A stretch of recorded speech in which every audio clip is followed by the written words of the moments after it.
the photo. You put a space in your thing? Because last time it stopped shit. Yeah, just deleted a bunch of stuff. Okay. It should work. I mean, it does. Okay. Green. Who's that?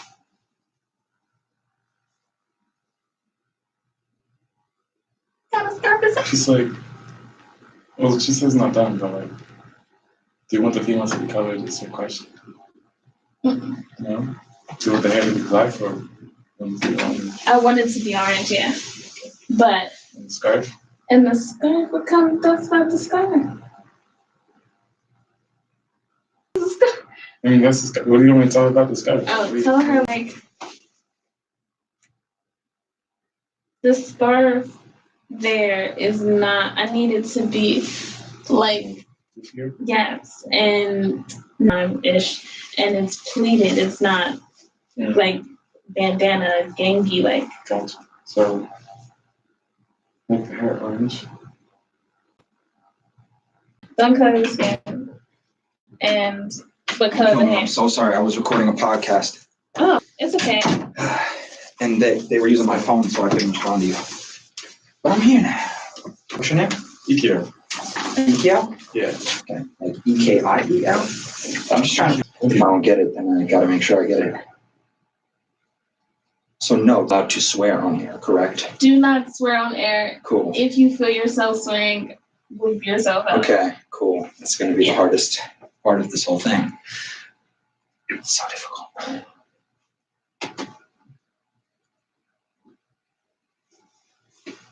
So after this song, we're gonna go on. I'm gonna briefly explain what's about to happen now.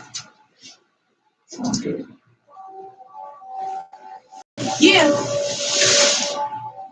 It's Missy D. So I'm gonna ask you questions. They said they like my swag, and then but I gotta get out ask my more bag. questions, and then we're gonna do. Y'all already know how I rock. And Yeah. I'm gonna ask some more questions, Oh, and then they told me kill him on the old remix. That body bag for this new remix. Missy D got the juice when it comes to this. A lot of homies trying to test me, but they said quit. I'm giving multiple choices when the boss says yes. It was a game and whoopee Uno, cause you always play your part right. You know it. And you forget how to ride a bike. You don't need it, you down to the last wire. The spot ones, the first back the hot ones, and my plus four bars till they first. We got one, got two, got three. More hits coming. If you ain't that shorty, you ain't saying nothing. All y'all irrelevant, not cocky, more intelligent. You see how I'm betting this on me, I'm just a felon. Waiting for my rights, cause I don't want nothing to go left. Stay the food and lights, but be careful just to go that. We know. Anything I love unsaid, started going a little crazy on the beat, just lost my head. Ooh, but I'm back for another round. Yeah. You could hit the young inmate sound. Got the bricks on my back. Me in New York City. We all know where it's at. The whole truth. Hey, twin sis, why they sweating us? They mad cause they can't sit with us. Double trouble cause that's the twin in us. Like bananas with no ice cream, you ain't splitting us. Inmate style, yeah, that's the Brooklyn fever. The boys got you in the amnesia. And then you claim to be a friend when the wind getting smelled. The flame spitter just got a little more glitter. I'm complaining in the first part, homie. I need a hit. That's gonna be chilling to the left of me. Have them hesitate when they disrespecting me. These bars commit homicide. You don't want step to be made. Nobody, we asked for it in our call for submissions. Nobody submitted any. So like, Samad is in one of my classes, and I know he produces music. But out of everybody in my class, I'm like, tell your friends you make music. Tell them to submit. They were from Brookfield. Facebook, Missy D, and Instagram, Missy D _the rapper. Oh yes, I have two. I have like two. Okay, cool. Yeah, we could do alumni. Jabri got a bunch of, he submitted photography and poems. So he got some poems and music. I want music. Yeah, AC is the last one. Okay. Good afternoon. I'm Rain Russell, and this is Okay, hold on. And this is Spoken Word Hour with WBCR Bloomfield College Radio. If you didn't already know, on this show, I interview talented poets and rappers and then allow them to showcase their talents. Today on the show, I have a poet by the name of Latorre. Hey, what's up? How are you today? I'm chilling. Good. Little, not anxious, but I'm a little like high energy because I just came from doing like a recording or something. I was like time sensitive. So like I'm still calming down process. Okay, so I'm gonna ask you a couple questions. The first one is, do you have a name to go by? I used to. I don't anymore. So I've had I guess two like pseudonyms. I had a graffiti tagging name, and like an old freestyle name, which was Synthesis. And Synthesis, I used to shorten it to just SIN. When I like would accompany my friends to spray paint random parts of Essex County. Like we'd sneak into like West Newark at like 3 a.m. and drop a graffiti bomb. Not promoting that behavior, just talking about things that happen. And I used to, Synthesis was my name then. And when I like wrote freestyles in high school, I would like battle people. That was my mic name. And then when I was here, and more or less my like poet name that I would post on like my blogs, and I changed my Facebook name for a while because I was like, the government's watching me and I want to get a job. So I was Apollo for a while, because I'm really into Greek mythology. But now I don't adhere to, I guess, any kind of pen, mic, pseudonym, other name. It's just me, which I kind of still wish I had like another alter ego to hide behind, because I like being able to like slip away and like go into another zone. Yeah. Okay, and well, where are you from? I'm from Newark. I was born in Linden, in Newark, all different parts of Newark. Lived in Ironbound. I lived in North Newark. I lived right outside of downtown, like South Newark, I guess. So yeah, I'm Newark born and bred. Lived in Belleville for a little while. That was not the best time. Okay. Yeah, I have mixed emotions about Belleville. Yeah, you would think like, oh, it's a suburb. It's so great. Not really. I was thinking like everybody there is trying their hardest to like be really gangster when they aren't. Like I came from Newark, and my older brother was like, if any kids from that school try and message you, just tell them like, I'm from Newark, I'll mess you up. And I was like, yeah, I don't want to threaten. I was like a 5th grader. I was like, I don't want to threaten people in a new environment. He was like, you got this. I went there, and everybody in Belleville swore that they were like good in Newark, and they're like, yeah, we know what it's. No, no idea. No, you live in a very protected zone. No, but yeah, now I live in Montclair. But I love Newark. Part of like a huge part of my heart and identity will always be Newark. You know. Okay. So what made you get into poetry? Mandatory school, like the poetry chapter you do, and I guess 4th, 5th grade. And I won a poetry contest in 5th grade. My teacher, she really believed in me. She like entered me in a contest and stuff, and I was like, wow, I'm actually good at something, because I was kind of like a pigeon-toed, chubby, awkward kid who like only excelled at some sports. Like I was good at like ping pong, and like I won championships in Little League, but not because of me, just because I was on a good team. Like I never had something I excelled at, and then all of a sudden it's like, well, I know I'm head and shoulders above most other people. Or like this is a craft that I'm good at, and I can elevate myself if I put effort into it, right? So it was something where I was like, oh, I could hone it, make this my craft. And I've just been in love with words ever since, ever since poetry found me, I've just kind of been finding it everywhere, from like the rappers and artists I choose to listen to the movies I watch. I pull things out of everything that I see on, social media, wherever. I pull poems from everywhere. I'm playing friggin' Pokemon and I pull a poem out of it, but that's a good skill to have, because I know like it's hard trying to pick up a poem with you. That's prompts are like, it's hard for me as a teacher of poetry, like to be like, hey, here's a prompt, write about this, because that's not always how the process works. It's not like write about shoes and you're like, shiggity shoe, I love shoes. It's like it comes off as forced sometimes, right? Right. Sometimes the person has to care about what it is they're going in on, and sometimes like a prompt like do this, it's sometimes hard for people to stick to the script or to do something that they're like pushed into, and do it passionately, So how would you describe your poetry style?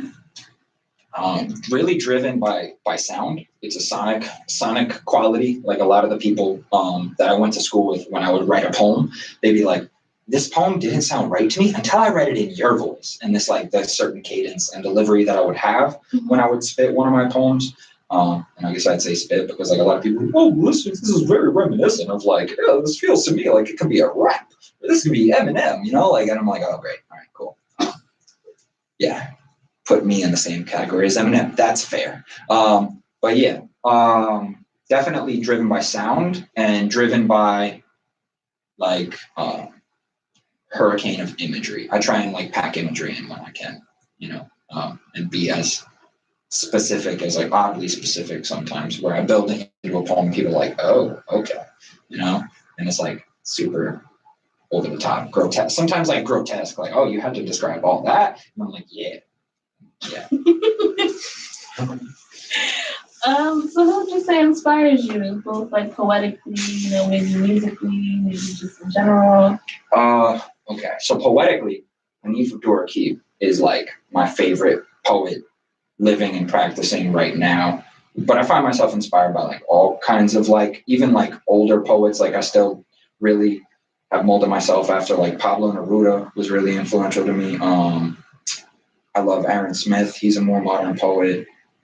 Federico Garcia Lorca, who's this Spanish poet who like wrote really weird plays and really surreal. He's like Salvador Dali, but with words. Yeah, so I mean, like people who are like outside the box and a little bit weird in their sphere. You say as far as poetry?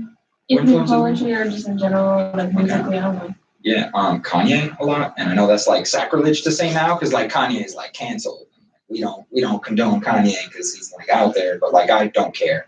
Kanye will always be like the model for me of like confidence and sticking my chest out and peacocking. Even when I didn't feel good or confident about myself, Kanye taught me to project confidence and become that confidence. You know, project that shell of armor, and then you will grow into the armor. You know, kind of thing. Where when I got into Kanye, because I was coming out of high school when the College Dropout came out, and I was like living my life according to that soundtrack, you know, like I literally would take the PATH train or the Newark light rail every day just with Kanye in my headphones and just molding myself off of his cheesy punchlines and his good beat making. Yeah, and I'd say like people like that. And then other people influence me in ways, like Childish Gambino influences me in ways with just his flow and how he patches together his messages. And he's multimodal. You know, he writes TV shows, he writes screenplays, he acts, he raps, he sings, you know. So I try to be a Renaissance man, you know. I write screenplays, I write fiction, I write poetry. I've written plenty of, you know, raps, but like, you know, to be able to wear a bunch of hats is something that's an ambition of mine too. Okay. You know? So when did you start really investing your time into poetry? Should be a question, I guess. Junior year of high school. I had I had a high school teacher. He was like the coolest dude in science high. And he had like a sleeve, like a fire tattoo sleeve going up his arm. And he would close the door and like roll up his sleeve and be like, listen guys, they don't want me to wear my tattoos around you. And he was all like rebellious and cool.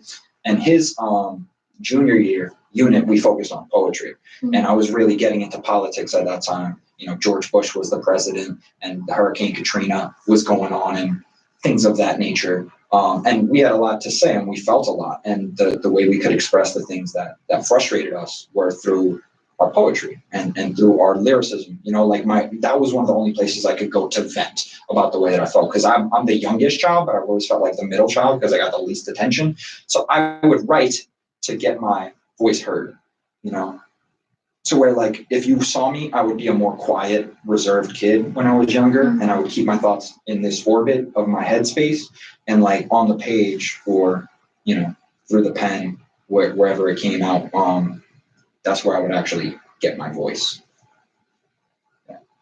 Okay, so since you mentioned that, I do want to play a game. Okay.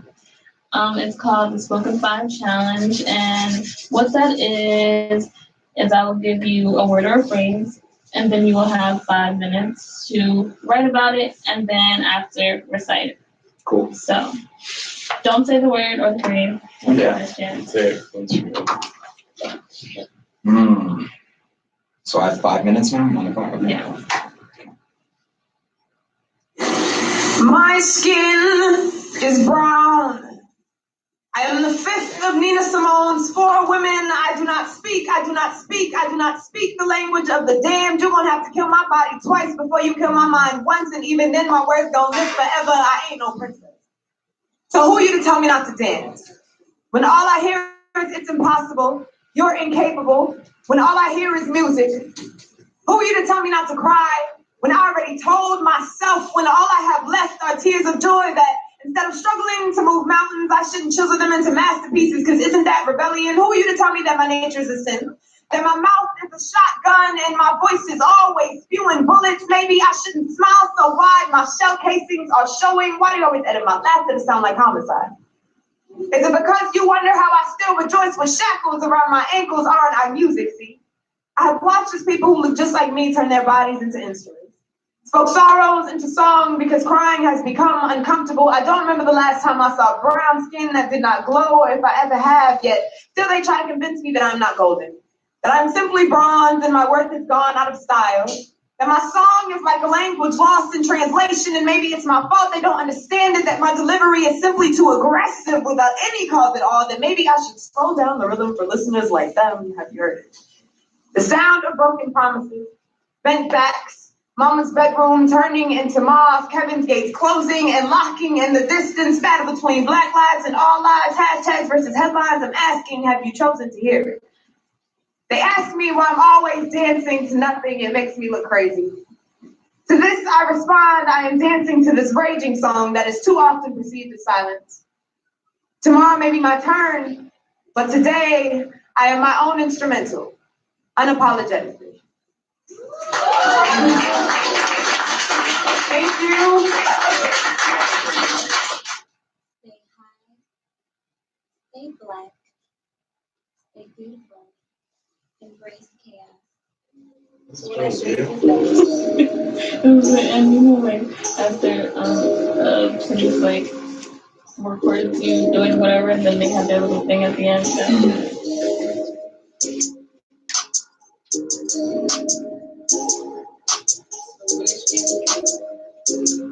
You're gonna see it. I gotta get over you.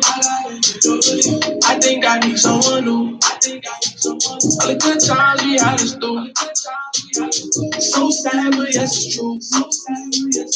I gotta get over you. Love got cold, very cold, like this summer. That's the reason we ain't make it through the winter. Used to wake up with you, now I'm in the winter. When you said you love me, girl, you never meant it. What's your love? Boy, that shit was running. Broken heart, baby girl, you did it. So I'ma act a fool, yeah. Movies on my phone, I'ma tell her, look, I gotta get over you. I think I need someone new. All the good times we had is through. So sad, but yes, it's true. I gotta get over you. I'm alone again, yeah. I might phone a friend, tell her bring a friend, yeah. I can't take no L's, I need to come on wins, yeah. She broke up with me, so I need revenge, yeah. Saw stuff feeling saucy, turned up in a party. Is it wrong, but I'm sorry? Is it wrong, but I'm sorry? I know I made you mad. Let's put it in the past, and I still love you, you don't even gotta. I gotta get over you. I think I need someone new. All the good times we had is through. So sad, but yes, it's true. I gotta get over you. I think I need someone new. All the good times we had is through.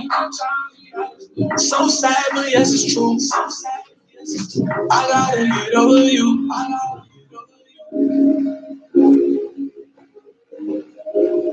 Am I wrong? No, I'm asking you, am I over?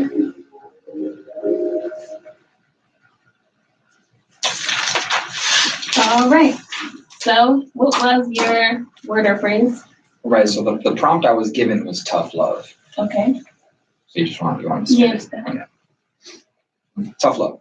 that callous, rough, blistered back, pistol packing, whiplash type that get on knees and then recite, repent, repent, repent, till breath is spent as tithes in Lent, and yet I decline the sacrifice to smooth out knuckles with lubriderm, cocoa butter snuggles of love work into an edible.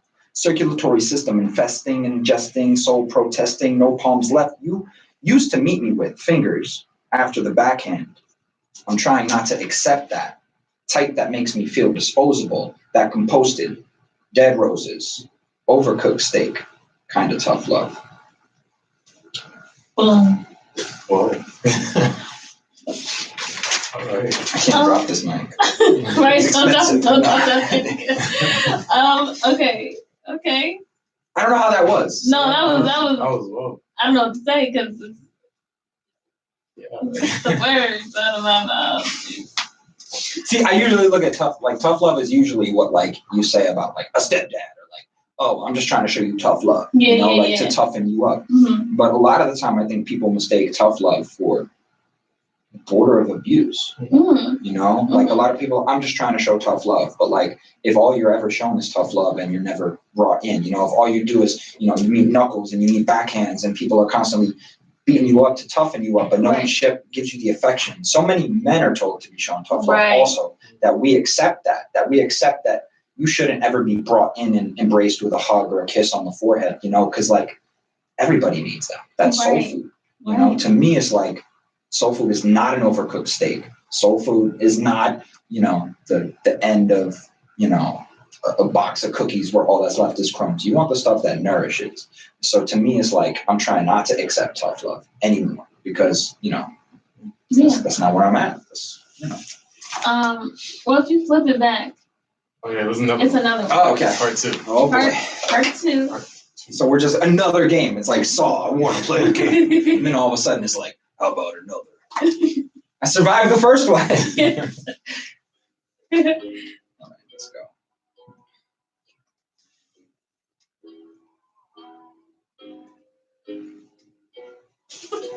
I just realized the song just. Oh God. I just played this for my class before to torture them. I was like, I'm gonna play Old Country Road. And they're like, what is that? And a few students who know, they're like, I love this. It's so great. And everybody else was really confused. Like, is that really Hannah Montana's dad right now? Yeah. Ooh. Riding on a horse, you can whip your porch.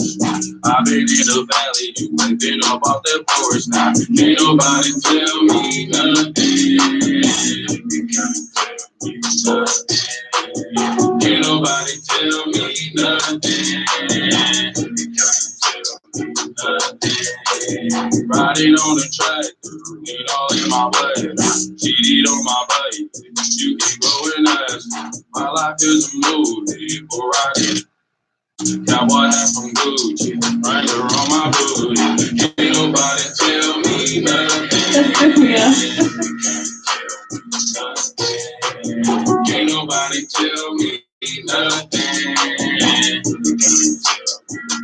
Yeah, I'm gonna take my horse to the hotel room. I'm gonna ride till I can't no more. I'm gonna take my horse to the hotel room. I'm gonna ride till I can't no more. Hat down cross town, living like a rock star. Spend a lot of money on my brand new guitar. If it's gotta have a diamond rings and vintage sports bras. Riding down Rodeo in my Maserati sports car. Got no stress, I've been through all that. I'm like a Marlboro man, so I keep going back. Wish I could roll on back to that old town road. I wanna ride till I can't go. Yeah, I'm gonna take my horse to the old town road. I'm gonna ride till I can't no more. I'm gonna take my horse to the old town road. I'm gonna ride till I can't no more.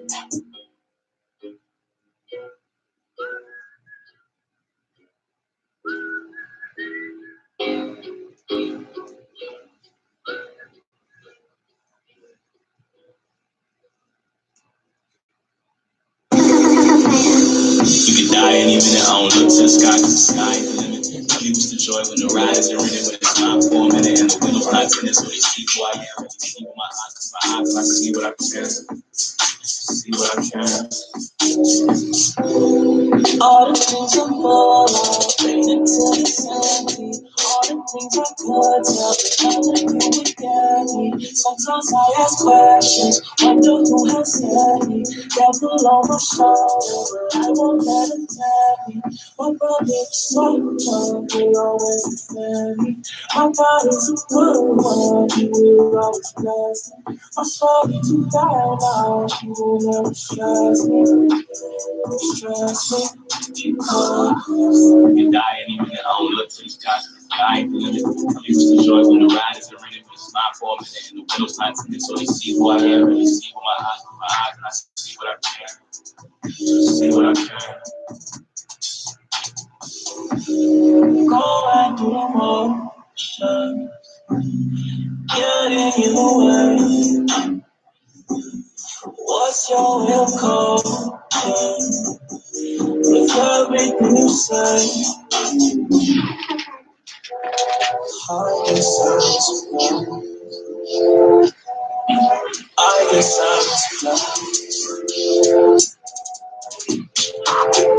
I was blind. See another day. Pop the window back. I ain't probably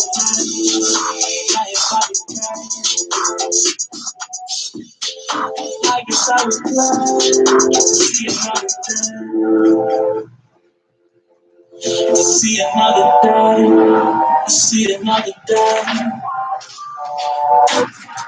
See another day.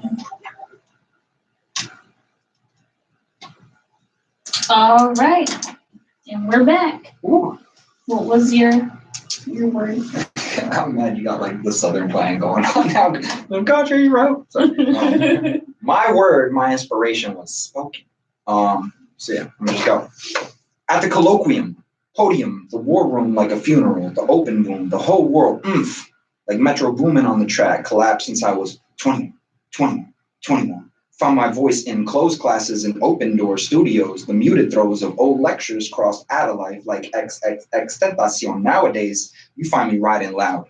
Shirt open, flying down an old country road. My hat bespoke, verbal weapon reloaded, cause one day I chose to throw words over artillery. Still I speak audible grenades until my voice breaks.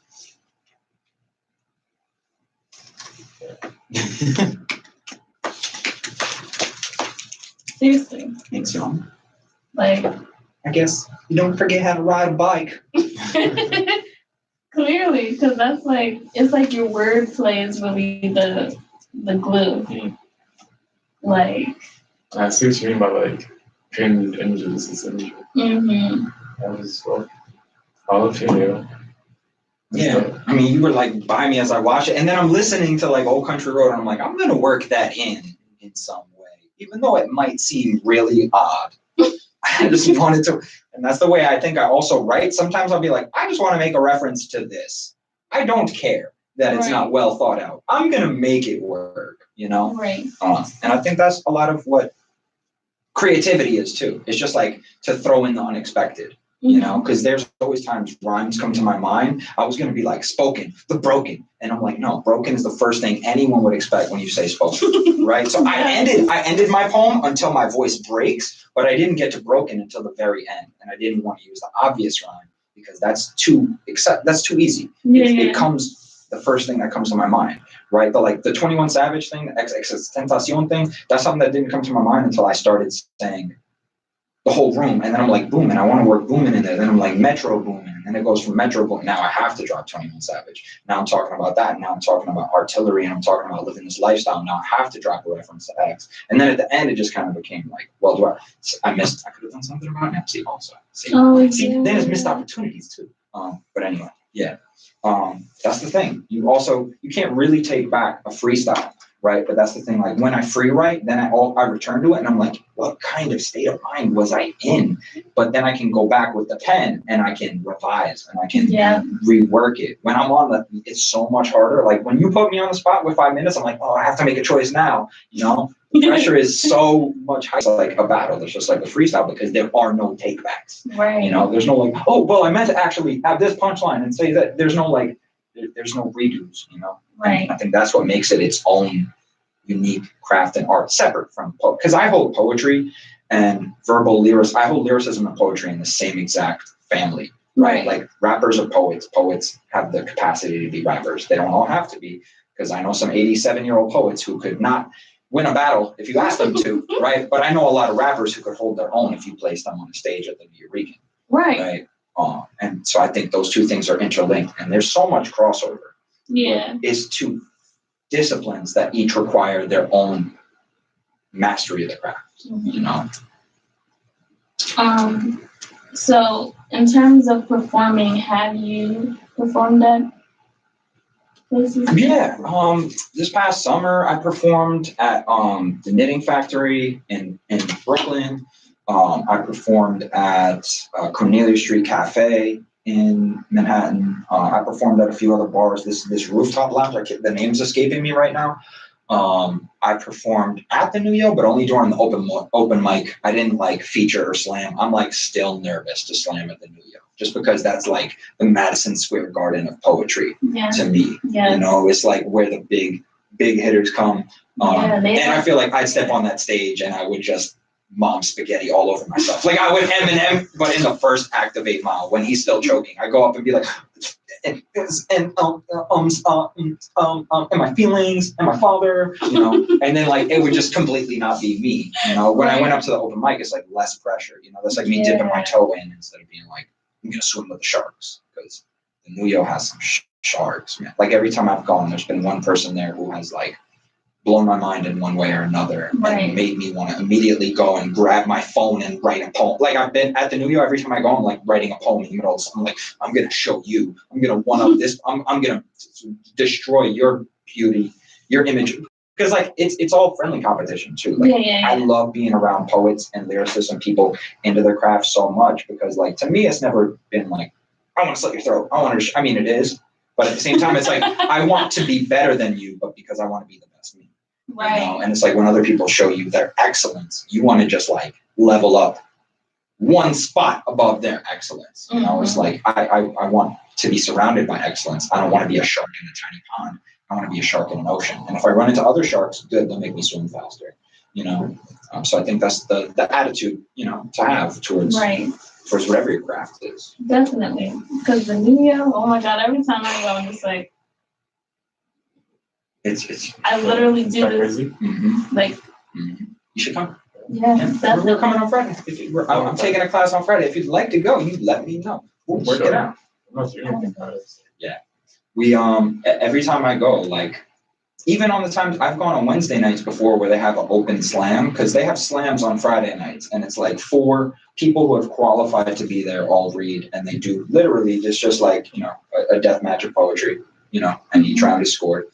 But then they always have a feature too. And the feature will always be like somebody that's like seasoned and so dope and so profound in their message. And I'm like, wow, I feel like enlightened. I feel like I need to go write about like my family experiences and like all these, you know, I need to go and like fold back the layers of my life. And then the slam will start and I'm like, all right, now it's time to throw it down. And everybody comes and brings their most like tier 1 stuff. And then that's when you're like, okay, I want to be on that stage. And every time I've left the Nuyo, I'm like, yeah, the aim is to be there. You know? That's exactly how I feel every time. It's such a good feel. Your emotions will go like, just like everybody's so different and they say it so like, I don't know. Their delivery is on point. Like when I took my second class, there's this dude there that was doing this poem, and all of his limbs would have a different song attached to it. And that was the one with Cardi. When Cardi first came out, and it was like, I got bloody shoes, and then he was doing Lose Yourself on the other arm, and then he was like so much going on, but like he flipped it into a whole poem, and it was just crazy. I was like, oh my God. he was literally like DJ scratching, but with songs in his brain worked into poetry. Yep. Like it was such a string. I can't properly articulate what happened because I can't really explain. It doesn't make sense when you explain it, but when you see it, you're like, wow, you know. Yeah, that's the power of poetry. Poetry is everything. Poetry is movies. Poetry is music. Poetry is cartoons. Poetry is images. Poetry is acting. Poetry is trauma. Poetry is everything put into one wonderful thing. So yeah, that's why I love it. To me, it's like professional wrestling. It could be anything. It could be a Greek tragedy. It could be a comedy. It could be a stoner comedy. Like it could be so many things. You know, poetry isn't just one specific thing. You know, so that's why. And I appreciate at the Nuyo various voices, all different kinds. Like you know, you get the LGBT experience. You get different cultures and backgrounds. You get different life experiences, different traumas, and people airing and confessing really intimate and difficult things, but doing it on a stage where everyone there is absorbing every moment, you know. It's not like any other place I've ever been. Definitely. Yeah. Something different. Well, with that being said, you know, what do you think is the most challenging part of performing? Memorizing things or adjusting on the fly, because you never know what's going to happen to you in the midst of a performance. Like I've had times I've gone up somewhere and like, I'm going to read and I'm not going to get emotional. But then I start reading and I start getting emotional. And next thing I know, like, because I've read poems, like for instance, at my mom's own funeral, I read a poem. And so like, I was like, yo, I'm good. I haven't been an emotional wreck this whole time. You know, like I got through the week with just a few tears. I go up there and I'm literally a heap of a person. And it's like, you don't know how you're going to respond when the pressure's on. Right. So performances are always like, it's like you can't expect the element of what the crowd's going to bring, of what the stage and the spotlight's going to bring, and about what you yourself, like how you will adjust to changes. Because the same thing as being like a cipher and a freestyle, things change around you. People will throw something at you across the cipher that you'll be like, yeah, I need to step up my game now. And you're going to wind up saying something you didn't initially intend to say, right? Where you'll feed off of somebody else's energy, right? So I feel like the same thing. Performing is like, oh, well, they upped the game. I have to go with the thing that I was hiding in the back of the chamber. I'm going to have to move that up to the front so I can go like round spar for spar with them. Yeah. So like when I've read here, you know, I've read at Bloomfield and I was like, I don't know, I'm presenting as part of a panel. I'm part of I'm going and being part of this whole huge presentation, the writing of the margins conference. And I was like, do I censor myself because there's going to be high school students around? Should I read like muted versions of my poems? And I was just straight up like, no. So like, you have to know when to be authentic and when to, also the measure of censoring yourself, because, in certain mediums you have to. So that's a difficult thing, for me to try and manage also. It's like, also, it's going to be a challenge for me whenever if I have to spit today to hold back, to have a level of awareness in this brain to be like, Paul, have control, It's definitely very hard, depending on, like, I've been at a place where I'm like, I want to read so bad, but like, I can't talk about this with this crowd. Yeah. And if this is all I'm mainly talk about, I'm like, I'm good. Yeah. Heard. Yeah, I mean, there's not every arena is the arena for like an erotic or a traumatic poem. If I'm going to read a poem that's about like body image issues, and I'm like sitting up there talking about like being naked, examining my body, like it's not, and every arena is not the arena for that. Sometimes it gets too real too quick, you know. Or other ones that like, you're sitting there and talking about race relations in a room full of one type of people. You're like, yeah, it doesn't read the same. It's not going to have the same resonance, I don't know if it's going to be felt, because you got to also know your audience. Mm-hmm. Sometimes, like I'll assemble my set list of poems or what I want to perform based off what I know the audience is going to expect. Sometimes I'll be like, there's going to be some people like, around my age there. So I'll read this piece that's about 90s R&B poems and it's all like sensual and funny and stuff. Yeah. And then I'll be like, okay, well, I know that this is more like I want to read something more relevant and current now. So I'm going to, do something that's about what's going on right now politically in America. Right. So like, you got to really also gauge your audience and know your audience, because I've read poems to the wrong audience before and it goes over like dead bugs. It's like if you dropped a bunch of dead cockroaches in a room, it's like people are going to be like, oh, they might not go running out the room because they're dead, but they're going to be like, that's different. that's interesting that you would choose that, Yeah. It's always a gamble. Always. So I'm just gonna hit you with another game at this point. Okay. It is called Spoken Off the Top. This came from or was inspired by someone I had on the show named Ethan Ross, who literally